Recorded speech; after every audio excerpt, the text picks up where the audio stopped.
Qual foi o maior desafio para iniciar o podcast? A gente já falou isso em algum lugar? Acho que já falou várias vezes, né? Ou não? A gente já respondeu, né? Algumas vezes. Acho que era a nossa preguiça mesmo.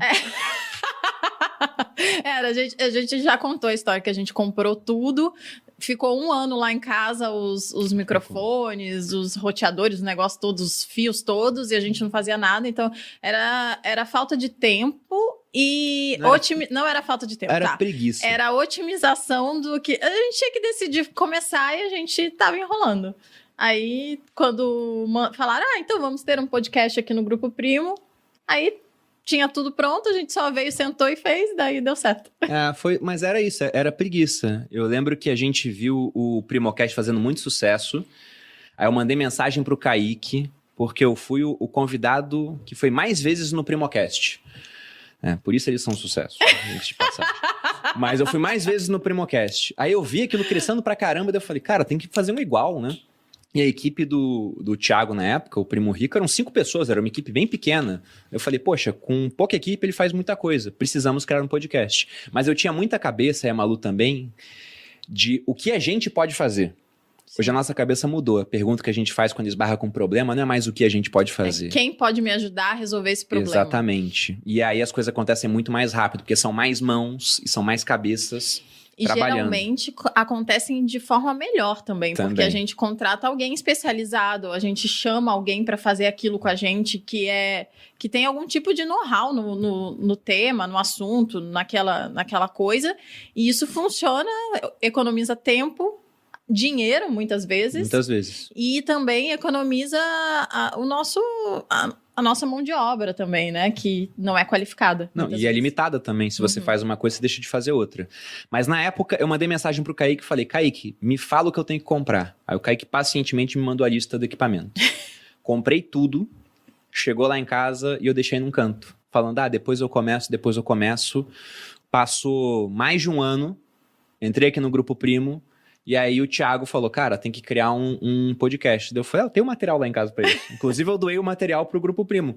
Quando eu entrei, porque eu não usava pra nada. E aí surgiu o podcast Os Sócios. Mas porque o trabalho aqui, gente, é muito menor do que fazer sozinho.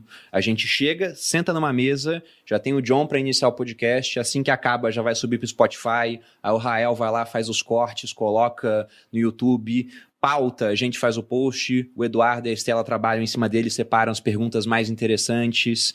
Então, vocês ficam olhando o Bruno e Malu, mas tem uma equipe muito grande atrás hoje que dá todo o suporte para que a gente possa ser cada vez mais produtivo. Inclusive, tem uma outra pergunta aqui também na pauta, que hoje eu tô seguindo a pauta. Geralmente o nome das pessoas, Bruno. Então, eu ia falar, apesar de eu não saber ler. Léo Katsumi, talvez seja isso, que ele falou, onde tiram tantas ideias para os temas do podcast? Naturalmente sou eu, né? Que sou a pessoa mais criativa desse podcast. Tá respondida a sua pergunta. Léo, muito obrigado. Mentira, mas muitas das ideias... Diga-se de passagem, boa parte dos episódios mais vistos foram ideias minhas. Para, Bolinho. O conhecimento está disperso pela sociedade. As ideias são muito diversas, elas vão chegando lá, a gente vai vendo e seleciona. A Malu teve ótimas ideias para pautas de podcast. Não, eu tô zoando, mas é verdade. Mas algumas são também, inclusive, irrealizáveis. Eu lembro que uma vez a gente estava na academia, ela estava na esteira, eu estava chegando para malhar na academia que a gente montou lá em casa. Olha que isso tá próximo de acontecer. E aí a Malu chegou para mim e falou, eu tive uma ideia pro podcast. Eu falei, nossa, que legal, né? Qual é a ideia dela? Vamos chamar a Anitta. Aí eu virei pra ele e falei, eu também tive uma ideia, vou chamar o Neymar. A ideia é muito fácil, né?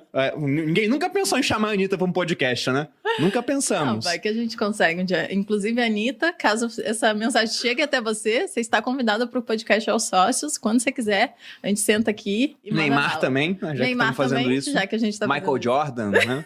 Vamos botar os nomes Jordan, na lista. A gente ainda tem muita limitação de inglês. Nosso inglês é muito ruim. Não seria um episódio não seria tão agradável, Pois é, mas as ideias, hoje tem muita gente por trás.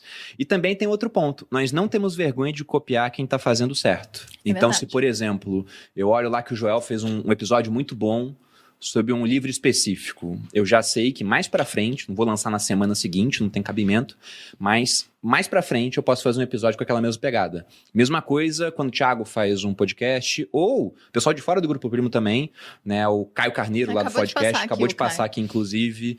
Eu fico de olho nos podcasts bons e vejo, olha, tal convidado foi muito bom, tal assunto pegou muito engajamento. Porque não dá pra todo mundo acompanhar tudo.